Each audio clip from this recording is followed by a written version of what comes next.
Yo, what's up everyone, Kevin here. Today I'm up snowboarding at North Star, and in this video I want to share with you guys some of the issues that I've discovered with my snowboard gear. So I've been riding all my gear now for more than a month, and even though overall I like all my gear, I just wanted to share with you guys some of the problems I've found so that you can watch out for these issues as well. I think generally with snowboard gear, you can do your best to check all the boxes of the things you're looking for, but it's hard to find that perfect piece of gear. So I'm just gonna highlight the stuff that's wrong with my gear. Usually when I'm making videos, I just talk about the positives, and for a change, I wanna talk about some of the negative things. So let's start out with my mitts. So these are the Volcom X mitts. Overall, I really like them. They're very comfortable. They've got great grip for doing grabs. They're like a mid-weight, so not too heavy, not too light. They've got the soft thumb. But the one issue I find with these mitts is that if you're taking your hand out of your mitt, and if the inside is wet, you can actually end up like pulling the inside of the mitt out. And this just poses a massive issue. So when I was recently at Palisades on a powder day, I pulled out my hand and the rest of my mitt came out with me, and it took me like 5 minutes of really struggling with my hand cold to get everything back in. So in my opinion, Volcom shouldn't be letting that happen. There should be stitching or whatever they have in normal mitts to keep the insides actually in the mitt. The worst part is when the thumb comes out, because that can happen quite often. Just pulling your hand out and then your thumb comes out with you. In my opinion, that's pretty unacceptable. So even though I do like these mitts overall, and I'm gonna keep riding them all season, it can be very annoying when the inner part of the mitt comes out with your hand.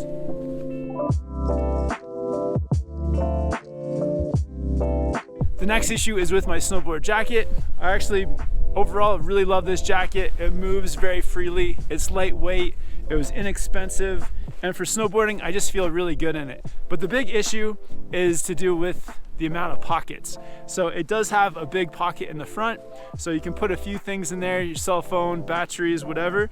But if you have your cell phone in this big pocket and you're riding the park snowboarding, the cell phone is gonna move around. So for me, a couple times I've been going for grabs and my cell phone moves around in that big pocket and kind of digs into my stomach.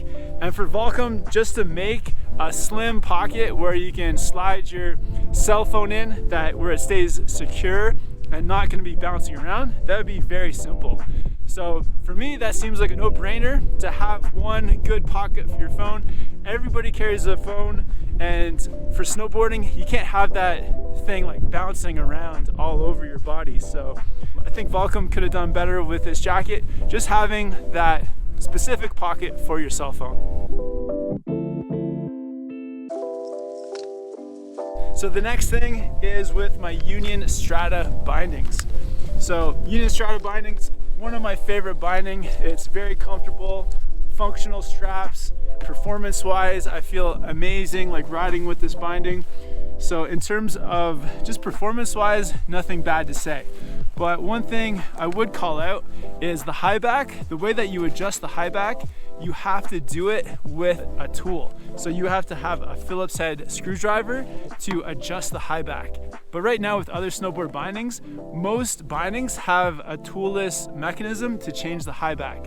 So for me, there should be no reason that you should have to have a tool to adjust your high back on the Stratas.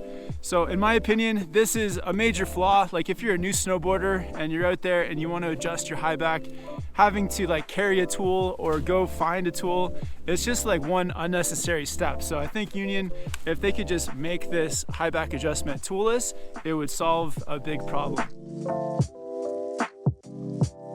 The other more minor issue is that I think the base of the Stratas is a little bit big. I've got a wide park board with large bindings, and even with this wide park board, it seems like the base of the binding is coming out a little bit past my edges. So it is kind of nice to have this big, wide, cushy base of the binding, but I think they've overdone it and just made it slightly too big. So maybe bringing it down about 10%. But again, overall, I do love this binding, and no piece of gear is perfect, but a couple things I think to improve on. The next thing to call out is with my Anon M4 goggles. These are definitely my favorite goggles. View-wise, you can see out really well through the peripheral, excellent lenses, really comfortable goggles, sits close to your face, comes with an extra lens. But one thing that Anon I think could improve on is on the inside, you have this like thin piece of material. I think it's the material that is soft against your face. It's starting to kind of like peel up all the way around. And once that material is gone, then you basically have to get new goggles, because once the glue or whatever is holding this together, once that starts to peel, it's kind of game over for these goggles. So these are pretty expensive. I think they're almost like $300 Canadian. So for that much money, I think Anon could definitely figure out a better system for attaching this, either with stitching or with a better glue, because one season and having some of this glue come apart, I think that's pretty unacceptable, especially for the price. So again, I know that gear can't be perfect and these are still my favorite goggles, but I feel like for the money, they could just find a way to make this inner piece stay attached to the goggle longer term. With my Smith helmet, to be honest, there's not really too much to say negative. Everything is really good. I would say the one thing they could maybe just add is with the vents, maybe have some kind of like sliding mechanism to close vents. You know, it's really nice to have these vents all open, especially like on a day like today. The sun's out, it's a bit warm, but on a really snowy day or maybe a wet day, it would be cool to be able to close those vents. But other than that, no complaints. I would also change this like shiny metal plastic piece here. To me, it just looks a bit cheap, and just having this be matte black with the rest of the helmet, just my personal preference, would just look better. But yeah, nothing really bad to say about the Smith Maze.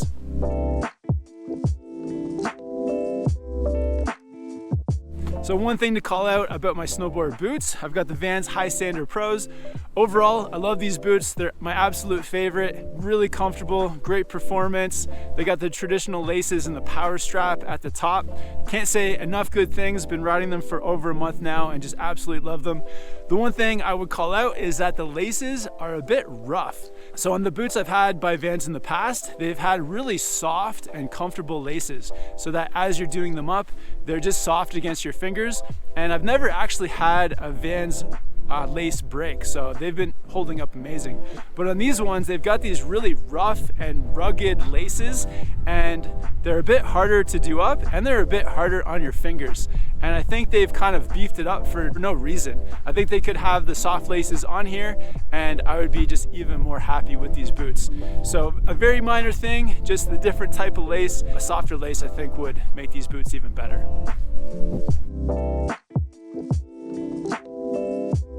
I've also been riding two new boards this season, the K2 After Black and the K2 Excavator, and honestly, nothing bad to say. The park board has been super fun, really stable at high speeds. The twin shape and flex have been great for doing ollies. And then for my POW board, the Excavator, it's just been incredible. So nothing bad to say there. If anything does come up in the next couple months, I'll make another video giving you guys an update if I have any criticisms about my boards. One bonus thing to call out, I've been recording all my snowboard videos this year with the GoPro 11, and the battery life on the 11 is much worse than the 10 or the 9. So gotta call that out, GoPro. Try to make the batteries last longer in cold weather. Not only does it die in cold weather, but if I'm indoors, it overheats and turns off because it gets too hot. So I'm not sure what's happening with GoPro, but that's one thing they could improve. But thank you guys for watching this video. If you guys have any gear that you have issues with, it'd be great to hear about it down in the comments.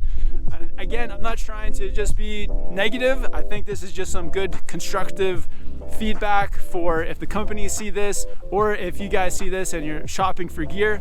It's really hard to find snowboard gear that checks every single box, but it's always good to know what you're looking for, and if there is an issue, to know what to avoid, or try to find that piece of gear that checks as many boxes as possible. Thank you guys so much for watching this video. I'll put links to all this gear down below in the description. Have fun with your snowboarding. We'll see you in the next video soon.